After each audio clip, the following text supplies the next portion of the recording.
The underground music we hear today has completely evolved over the years and it has come a long way. Glory Saint here, and today I'll be talking about the 5 areas that changed underground music forever. Like and subscribe and follow my Instagram, Twitter and TikTok, which I'll link in the description down below. Let me take y'all back to when it all began. Back to 2010 to 2014, when underground music was actually underground. This era consists of the earliest pioneers of the sound with artists such as Lil B, Young Lean, Black Kray, Chris Travis, Xavier Wolf, and collectives like Laredo Clan and Drain Gang. It wasn't the typical mainstream music at the time, just rappers experimenting with different sounds and making a name for themselves. This built the early foundation of the underground. The cloud rap was a distinct subgenre in the late 2000s and it was popularized in the early 2010s, centered on hazy, atmospheric production, heavy reverb, ethereal synths, rather than traditional rhythms. Lil B's early work, especially with Clams Casino, helped define the aesthetic and sound. The slow and dreamy beats with lo-fi touches and emotionally expressive lyricism. His approach emphasized personal expression and emotional content over polished technique. Space Ghost Purp was a core influence of this era. Lo-fi distortion, dark beats, and raw energy. Raider Clan revived and reshaped the 90s Memphis rap aesthetics with distorted beats and dark textures. It's such a shame that Space Ghost Purp got blackballed by A$AP Rocky. Drain Gang helped expand cloud rap into broader experimental sound, blending ambient, trap, and emotional sound. The scene was shaped by rough mixes, clipped vocals, imperfect audio quality, and tape-style distortion. It had this low-quality vibe that became part of the signature style. Young Lean's international success with tracks like Jensen, Strip 2002, expanded cloud rap globally. Producers pushed ambience and emotion over the traditional hip-hop beats. One thing I really love about this era was that the rappers were really rapping for the love of the game. They built a loyal fan base and they're experimenting with different sounds, and fans could really resonate with their music. They used to host small shows. Fans could interact with their favorite rappers, which still happens to this day. One of the main reasons why I personally feel that the underground really sticks out from the mainstream. The SoundCloud takeover dates back from 2015 to 2018. SoundCloud was the new wave. As the scene began to gain more traction, underground music began to shift away from the conscious lyricism and traditional hip-hop instrumentals and more towards subgenres. It became experimental, chaotic, and emotional. Subgenres like mumble rap and emo trap began to define the sound. Artists like X, Trippy, Cardi, Doo-Wop, Young Bands, and others were at the forefront, pushing the boundaries of what rap could sound like. And then you had the hyped, chaotic side of SoundCloud. Artists like Lil Pump, Smoke Purp, and Famous Dex dominated the space. Lil Pump's Gucci Gang became a viral hit. The song had insane replay value, and it helped push him to the mainstream. Rappers were making viral hits with no studios or record labels. This era showed that virality and energy could outrage the traditional blow up, the whole signing to a label blow up. If you could get people talking about your music online, your career could explode overnight. Production in this era was just as revolutionary as the artists themselves. Most beats were made at home on FL Studio or GarageBand, often with free plugins. The signature sound leaned heavily on lo-fi, distorted 808s, pitched down vocals, and heavy auto-tune. A track could feel raw and unpolished, but that rawness made it feel authentic and personal. Pause! Like the artist was talking directly to you. Some collaborations during this time also helped push the scene forward. X and Ski, for example, became a legendary duo in the underground. Lil Peep and Lil Tracy popularized emo trap, blending punk-inspired guitar riffs with trap beats, influencing a wave of artists who would follow. Even Juice WRLD, who started mid-era around 2017, showed the world how melodic rap with emotional depth could dominate both SoundCloud and the Billboard charts. This era didn't just change the underground, it pushed it into the mainstream.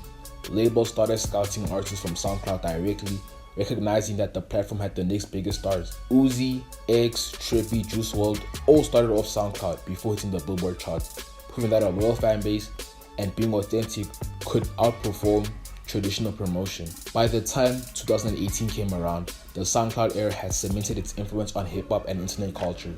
It gave rise to emo trap, melodic rap, hyperpop, and all the experimental styles we see today. This era was revolutionary, man. It brought raw, emotional, chaotic music to the forefront and gave a generation of artists the tools to change the game entirely. And today, its influence is still heard all over hip-hop.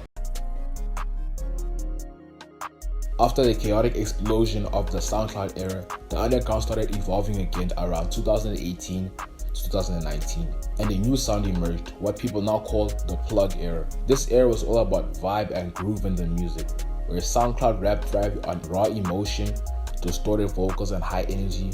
Plug brought in mellow, dreamy beats with smooth, airy synths and heavy rolling 808s that gave tracks a hypnotic feel.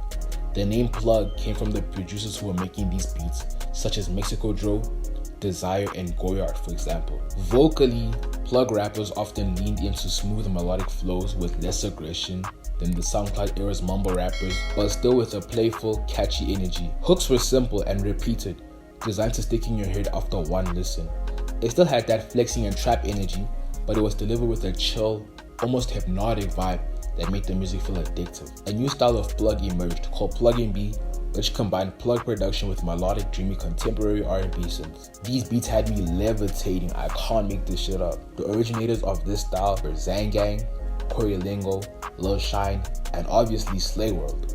Slay World artists like Summers, Autumn, and Can started pushing music that was laid back, with producers like Goyard and Mexico Joe crafting beats that perfectly captured that energy. The plug era may not have been as loud, emotional, or chaotic as the SoundCloud era, but it was equally transformative. It shifted the underground's focus to vibe, melody, and flow, proving that rap could evolve in sound while still staying independent and experimental. And just like the SoundCloud era, its influence didn't stop there. It paved the way for 2020's melodic trap and hyper-melodic underground sounds, making it one of the most important but often overlooked eras in modern hip-hop.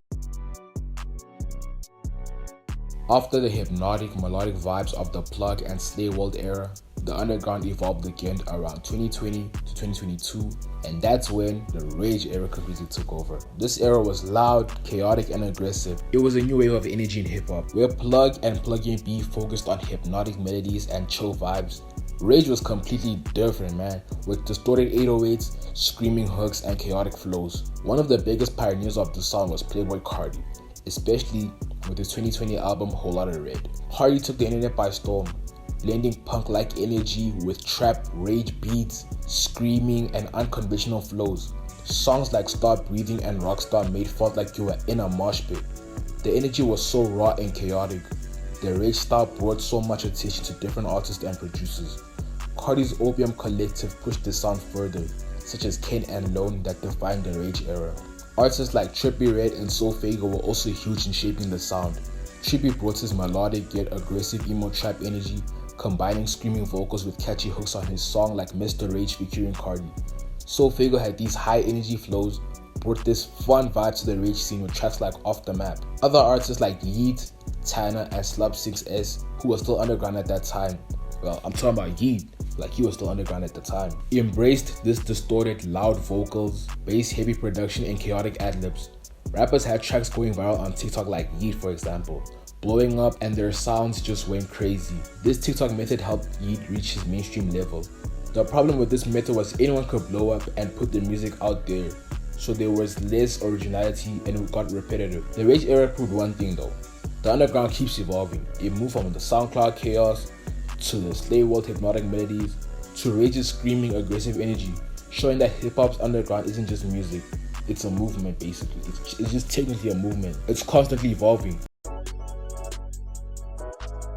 The current underground is more experimental than ever. Unlike past eras where a single wave dominated the scene, today's underground is all of the subgenres, niche communities, all coexisting online and influencing each other in real time. The first thing you notice about this era is the genre blending.